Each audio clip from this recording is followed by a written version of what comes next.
നമസ്കാരം, ജന്മഭൂമിയിലേക്ക് സ്വാഗതം. വാർത്തകൾ ചുരുക്കത്തിൽ. ശബരിമല സ്വർണ്ണക്കൊള്ളയിലെ 2 കേസുകളിലും ഇടക്കാല കുറ്റപത്രം ഉടൻ നൽകാൻ SIT ഇതിന്റെ കരട് തയ്യാറാക്കി. സർക്കാരിൽ നിന്ന് പ്രോസിക്യൂഷൻ അനുമതി നേടിയ ശേഷമായിരിക്കും കോടതിയിൽ സമർപ്പിക്കുക. അറസ്റ്റിലായി 90 ദിവസത്തിനകം കുറ്റപത്രം നൽകാത്തതിനാൽ പ്രതികൾക്കെല്ലാം സ്വാഭാവിക ജാമ്യം കിട്ടുന്ന സാഹചര്യമാണിപ്പോൾ. കുറ്റപത്രം വൈകുന്നതിൽ പ്രതിപക്ഷം ആരോപണം കടുപ്പിക്കുകയും ചെയ്തു. VSSCയിൽ നിന്നുള്ള ശാസ്ത്രീയ പരിശോധനാ ഫലം ലഭിച്ചാൽ അതുകൂടി കുറ്റപത്രത്തിനൊപ്പം ഉൾപ്പെടുത്തും. ശബരിമലയിൽ നിന്ന് എത്രത്തോളം സ്വർണം കൊള്ളയടിച്ചെന്ന് ഈ റിപ്പോർട്ട് ലഭിച്ചാലേ ഉറപ്പിക്കാനാകൂ. കരട് കുറ്റപത്രം നിയമോപദേശത്തിന് അയക്കും. മാർച്ച് ആദ്യ വാരത്തോടെ കോടതിയിൽ സമർപ്പിക്കും.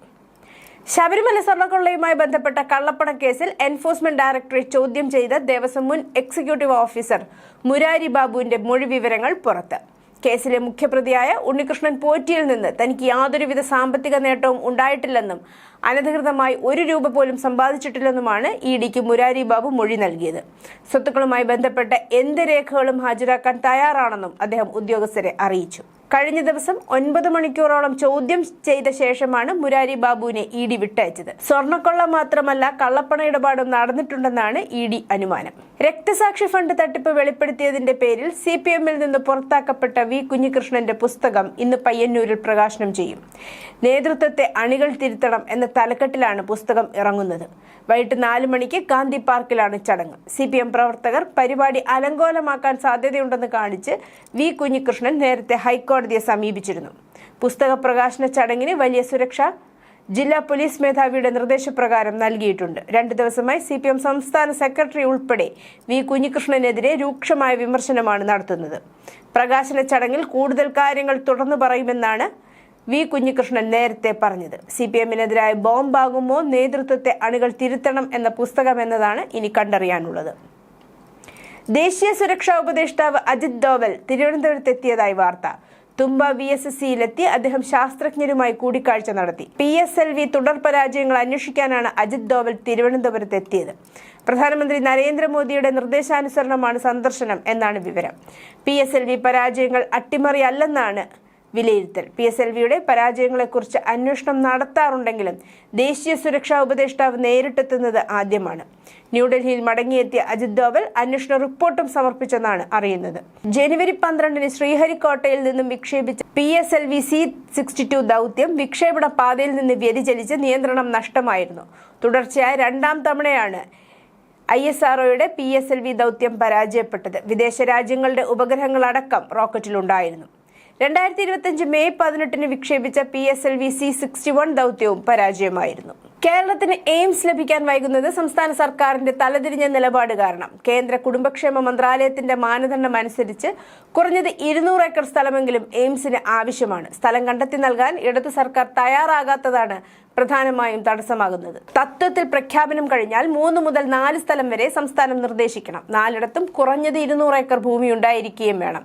4 വരി പാതയുമായി ബന്ധിപ്പിക്കാൻ സാധിക്കുന്ന റോഡ് കണക്ടിവിറ്റി, വൈദ്യുതി ശൃംഖല, ജലവിതരണ സംവിധാനങ്ങൾ എന്നിവയും ഉണ്ടായിരിക്കണം. തളിപ്പറമ്പിൽ മൂരികളെ മോഷ്ടിച്ചു കൊണ്ടുപോയി മന്ന സ്വദേശി അഷ്റഫിന്റെ 2 മൂരികളെയാണ് അജ്ഞാതർ കടത്തിയത്. മൂരികൾക്ക് 1.5 ലക്ഷം വില വരുമെന്ന് ഉടമകൾ പറഞ്ഞു. മൂരികളെ ഹൈദരാബാദിൽ നിന്ന് വിൽക്കാൻ കൊണ്ടുവന്നതാണെന്ന് പരാതിയിൽ പറയുന്നു. മോഷണം സമീപത്തെ CCTVയിൽ പതിഞ്ഞിട്ടുണ്ട്. ദൃശ്യങ്ങളുടെ അടിസ്ഥാനത്തിൽ തളിപ്പറമ്പ് പോലീസ് അന്വേഷണം തുടങ്ങി. തൃപ്രയാർ കിഴക്കേനട രാജവീതിയിൽ ആനയിടഞ്ഞു.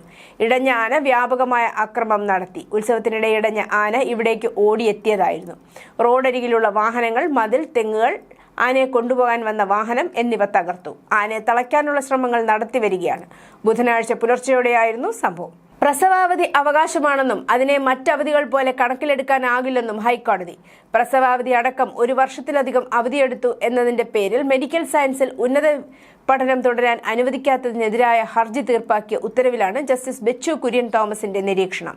എറണാകുളം സ്വദേശിയായ വനിതാ ഡോക്ടറായിരുന്നു ഹർജിക്കാരി. കോൺഫിഡന്റ് ഗ്രൂപ്പ് ഉടമ CJ റോയിയുടെ ആത്മഹത്യയുമായി ബന്ധപ്പെട്ട കേസിൽ അന്വേഷണം കൂടുതൽ പേരിലേക്ക്. റിയൽ എസ്റ്റേറ്റ് മേഖലയിൽ റോയിയുടെ അടുത്ത ഇടപാടുകാരെ ചോദ്യം ചെയ്യാൻ പ്രത്യേക അന്വേഷണ സംഘം തീരുമാനിച്ചു. റോയിയുടെ വൻകിട ഭൂമി ഇടപാടുകളിൽ നിർണായക പങ്ക് വഹിച്ചവരെ കേന്ദ്രീകരിച്ചാണ് നിലവിൽ അന്വേഷണം പുരോഗമിക്കുന്നത്. മരണത്തിന് പിന്നിലെ കാരണങ്ങളെക്കുറിച്ച് കൂടുതൽ വ്യക്തത തേടുന്നതിന്റെ ഭാഗമായി റോയിയുടെ ഭാര്യയുടെ മൊഴി വീണ്ടും രേഖപ്പെടുത്താനും അന്വേഷണ സംഘം നടപടി തുടങ്ങി. അദ്ദേഹത്തിന്റെ ബാങ്ക് അക്കൗണ്ടുകളിലെ സാമ്പത്തിക ഇടപാടുകളുടെ വിശദാംശം ലഭ്യമാക്കാനായി ബാങ്കുകൾക്ക് SIT കത്ത് നൽകിയിട്ടുണ്ട്. ഇറാനിലെ രാഷ്ട്രീയ സംഘർഷങ്ങൾ വർദ്ധിച്ചു വരുന്ന സാഹചര്യത്തിൽ ഈ വർഷം ഫെബ്രുവരി 28 വരെ ടിബിലിസി, അൽമാറ്റി, ബാക്കു, താഷ്കന്റ് എന്നിവിടങ്ങളിലേക്കും തിരിച്ചുള്ള വിമാനങ്ങൾ റദ്ദാക്കുന്നതായി ഇൻഡിഗോ അറിയിച്ചു.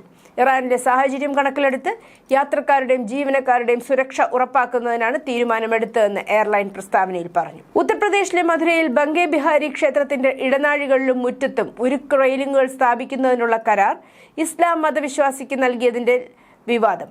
സന്യാസിമാരും ശ്രീകൃഷ്ണ ജന്മഭൂമി സംഘർഷ് ട്രസ്റ്റും ഇതിൽ എതിർപ്പറിയിച്ചു. മീററ്റ് ആസ്ഥാനമായ കനിക കൺസ്ട്രക്ഷന്റെ ഉടമ സലീം ഖാന് നൽകിയ കരാർ റദ്ദാക്കണമെന്ന് ട്രസ്റ്റ് പ്രസിഡന്റ് ദിനേശ് ഫലാഹരി മഹാരാജ് മുഖ്യമന്ത്രി യോഗി ആദിത്യനാഥിന് അയച്ച കത്തിൽ ആവശ്യപ്പെട്ടു. കരാർ സലീം ഖാന് നൽകുന്നതിൽ മധുര എഡിഎമ്മിനും പങ്കുണ്ടെന്ന് സംശയമുണ്ട്. രാധാദേവിയും ശ്രീകൃഷ്ണ ഭഗവാനും കുടികൊള്ളുന്ന പുണ്യസ്ഥലത്തേക്ക് സനാതനധർമ്മത്തെ എതിർക്കുന്നവർ പ്രവേശിക്കുന്നത് പ്രദേശവാസികൾ അംഗീകരിക്കില്ലെന്ന് ദിനേശ് ഫലാഹരി മഹാരാജ് പറഞ്ഞു. സലീം അഹമ്മദ് ഖാൻ ഇസ്ലാം മത വിശ്വാസിയാണെന്നത് മറച്ചുവെച്ചാണ് കരാർ നേടിയെടുത്തതെന്നും ആരോപണമുണ്ട്. ഈ വിഷയത്തിൽ ഉന്നതതല അന്വേഷണം വേണമെന്നും ഫലാഹരി മഹാരാജ് ആവശ്യപ്പെട്ടു. വ്യാപാരം, ഊർജം, ആണവ സഹകരണം, പ്രതിരോധം, നിർണായക ധാതുക്കൾ, സാങ്കേതിക വിദ്യ എന്നീ മേഖലകളിൽ പങ്കാളിത്തം ശക്തിപ്പെടുത്തുന്നതിനായി ഇന്ത്യയും അമേരിക്കയും നീങ്ങുന്നതിനിടെ വിദേശകാര്യമന്ത്രി എസ് ജയശങ്കർ ചൊവ്വാഴ്ച treasury secretary Scott Bessent, state secretary Marco Rubio എന്നിവരുമായി തുടർച്ചയായ കൂടിക്കാഴ്ചകൾ നടത്തി. 3 ദിവസത്തെ US തലസ്ഥാന സന്ദർശന വേളയിൽ ജയശങ്കർ ട്രംപ് ഭരണകൂടത്തിലെ മുതിർന്ന അംഗങ്ങളുമായി കൂടിക്കാഴ്ച നടത്തിയത്. BJP നേതാവ് യുനാം ഖേംചന്ദ് സിംഗ് മണിപ്പൂരിന്റെ 13ാമത് മുഖ്യമന്ത്രിയാകും. ചൊവ്വാഴ്ച നടന്ന യോഗത്തിൽ അദ്ദേഹത്തെ BJP നിയമസഭാ കക്ഷി നേതാവായി തെരഞ്ഞെടുത്തു. ഇനി ഗവർണറുടെ മുമ്പാകെ സർക്കാർ രൂപീകരിക്കാനുള്ള അവകാശവാദം അദ്ദേഹം അവതരിപ്പിക്കും. കുറ്റകൃത്യങ്ങൾക്കെതിരായ സർക്കാരിന്റെ സീറോ ടോളറൻസ് നയത്തെ ന്യായീകരിച്ച് ഉത്തർപ്രദേശ് മുഖ്യമന്ത്രി യോഗി ആദിത്യനാഥ് ചൊവ്വാഴ്ച രംഗത്തെത്തി. കുറ്റവാളികൾക്കെതിരായ പോലീസ് നടപടിയെ വിമർശിക്കുന്നതിനെയും പ്രതികരണമായി വെടിവെച്ചില്ലെങ്കിൽ പോലീസ് വെടിയുണ്ടകൾ എടുക്കണോ എന്നും അദ്ദേഹം ചോദിച്ചു. ഉത്തർപ്രദേശ് ഫാർമ കോൺക്ലേവ് 1.0യുടെ ഉദ്ഘാടന വേളയിൽ സംസാരിക്കുകയായിരുന്നു മുഖ്യമന്ത്രി. നയത്തിന്റെ കർശനവും സ്ഥിരവുമായ നടപ്പാക്കൽ പൊതുസുരക്ഷയെ ശക്തിപ്പെടുത്തിയിട്ടുണ്ടെന്ന് അദ്ദേഹം പറഞ്ഞു. കഴിഞ്ഞ 9 വർഷമായി പ്രധാന ഉത്സവങ്ങളുടെയും ആഘോഷങ്ങളുടെയും സമാധാനപരമായ നടത്തിപ്പ് തെളിവായി ചൂണ്ടിക്കാട്ടി. വ്യാപാര കരാറിനെ തുടർന്ന് ഇന്ത്യ അമേരിക്കയുമായി വ്യാപാരത്തിൽ ചില കാർഷിക ഇറക്കുമതി സംരക്ഷണങ്ങൾ നിലനിർത്തുമെന്ന് US വ്യാപാര പ്രതിനിധി ജാമിസൺ ഗ്രീർ പറഞ്ഞു. നേരത്തെ കേന്ദ്ര വാണിജ്യ വ്യവസായ മന്ത്രി പീയൂഷ് ഗോയൽ അമേരിക്കയുമായുള്ള ഉഭയകക്ഷി വ്യാപാര കരാറിൽ ഇന്ത്യ തങ്ങളുടെ സെൻസിറ്റീവ് കാർഷിക ക്ഷീര മേഖലകളുടെ താൽപര്യങ്ങൾ പൂർണ്ണമായും സംരക്ഷിക്കപ്പെട്ടിട്ടുണ്ടെന്ന് ഉറപ്പാക്കിയിട്ടുണ്ടെന്ന് പറഞ്ഞിരുന്നു. രാഷ്ട്രീയമായി പ്രാധാന്യമുള്ള കാർഷിക മേഖലയെ പ്രധാന മേഖലകളിൽ ഇന്ത്യ ചില സംരക്ഷണങ്ങൾ ഏർപ്പെടുത്തും, എന്നാൽ അമേരിക്ക ആക്സസിനായി തുടർന്നും പ്രവർത്തിക്കുമെന്ന് ഗ്രീർ പറഞ്ഞു. ചൊവ്വാഴ്ച വൈകുന്നേരം മ്യാൻമാറിൽ 6.0 തീവ്രത രേഖപ്പെടുത്തിയ ഭൂചലനം അനുഭവപ്പെട്ടു. കൊൽക്കത്തയിലും ബംഗ്ലാദേശിലും ഭൂചലനം അനുഭവപ്പെട്ടു. റിപ്പോർട്ടുകൾ പ്രകാരം ഭൂചലനം 2 പ്രദേശങ്ങളിലും ശക്തമായി അനുഭവപ്പെട്ടു. കെട്ടിടങ്ങൾ ആടിയുലയുകയും വസ്തുക്കൾ ആടിയുലയുകയും ചെയ്തപ്പോൾ താമസക്കാർ സുരക്ഷയ്ക്കായി ഓടുകയായിരുന്നു. റിപ്പോർട്ടുകൾ പ്രകാരം നഗരത്തിന് ഏകദേശം 70 മൈൽ കിഴക്കായി മ്യാൻമാറിലെ അക്യാബിനടുത്താണ് ഭൂകമ്പത്തിന്റെ പ്രഭവ കേന്ദ്രം സ്ഥിതി ചെയ്യുന്നത്. കൊൽക്കത്തയിലും പശ്ചിമ ബംഗാളിന്റെ പല ഭാഗങ്ങളിലും ബംഗ്ലാദേശിലും ശക്തമായ ഭൂചലനം അനുഭവപ്പെട്ടതായി റിപ്പോർട്ടുകൾ പറയുന്നു. വൈകുന്നേരം 6-7ഓടെയാണ് കൊൽക്കത്ത നിവാസികൾ ഭൂമികുലുക്കം അനുഭവപ്പെട്ടതായി റിപ്പോർട്ട് ചെയ്തത്. അമേരിക്കൻ പടക്കപ്പലിന് നേരെയുണ്ടായ ഇറാന്റെ ഡ്രോൺ ആക്രമണം തകർത്തതായി US പ്രതിരോധ വക്താവ് അറിയിച്ചു. അറബിക്കടലിലൂടെ സഞ്ചരിക്കുകയായിരുന്ന അമേരിക്കൻ വിമാനവാഹിനി കപ്പൽ ലക്ഷ്യം വെച്ച് വന്ന ഇറാനിയൻ ഡ്രോൺ F-35C യുദ്ധവിമാനം വെടിവെച്ച് വീഴ്ത്തുകയായിരുന്നു. സ്വയം പ്രതിരോധത്തിനും കപ്പലിലെ സൈനിക ഉദ്യോഗസ്ഥരെ സംരക്ഷിക്കുന്നതിനുമായി ഡ്രോൺ വെടിവെച്ച് വീഴ്ത്തുകയായിരുന്നുവെന്ന് US സൈനിക വക്താവ് ടിം ഹോക്കിൻസ് പറഞ്ഞു. മുൻ ലിബിയൻ നേതാവ് മുഅമ്മർ ഗദ്ദാഫിയുടെ 2ാമത്തെ മകൻ സെയ്ഫ് അൽ ഇസ്ലാം ഗദ്ദാഫി പടിഞ്ഞാറൻ ലിബിയയിലെ സിൻഡാനിൽ കൊല്ലപ്പെട്ടതായി റിപ്പോർട്ട്. ഗദ്ദാഫി കുടുംബവുമായി അടുത്ത വൃത്തങ്ങളെ ഉദ്ധരിച്ച് ലിബിയയിലെ അൽ ജസീറ അറബിക് ലേഖകൻ വാർത്ത സ്ഥിരീകരിച്ചു. 4 പതിറ്റാണ്ടിലേറെയായി ലിബിയയെ ഉരുക്കുമുഷ്ടി ഉപയോഗിച്ച് ഭരിച്ചിരുന്ന ഗദ്ദാഫി കുടുംബത്തിന്റെ ഒരു യുഗത്തിന്റെ അവസാനമാണ് അദ്ദേഹത്തിന്റെ മരണം സൂചിപ്പിക്കുന്നത്. സെയ്ഫ് അൽ ഇസ്ലാമിന്റെ മരണവുമായി ബന്ധപ്പെട്ട സാഹചര്യങ്ങൾ ഇപ്പോഴും വ്യക്തമല്ലെന്ന് റിപ്പോർട്ടുകൾ പറയുന്നു. എന്നാൽ കഴിഞ്ഞ 1 ദശാബ്ദമായി അദ്ദേഹം താവളമാക്കിയിരുന്ന സിൻഡാനിൽ വെച്ച് വെടിയേറ്റ് കൊല്ലപ്പെട്ടു എന്നാണ് റിപ്പോർട്ടുകൾ സൂചിപ്പിക്കുന്നത്. ഗദ്ദാഫി വിരുദ്ധ സേനയുടെ ശക്തി കേന്ദ്രമായിരുന്നു ഈ നഗരം.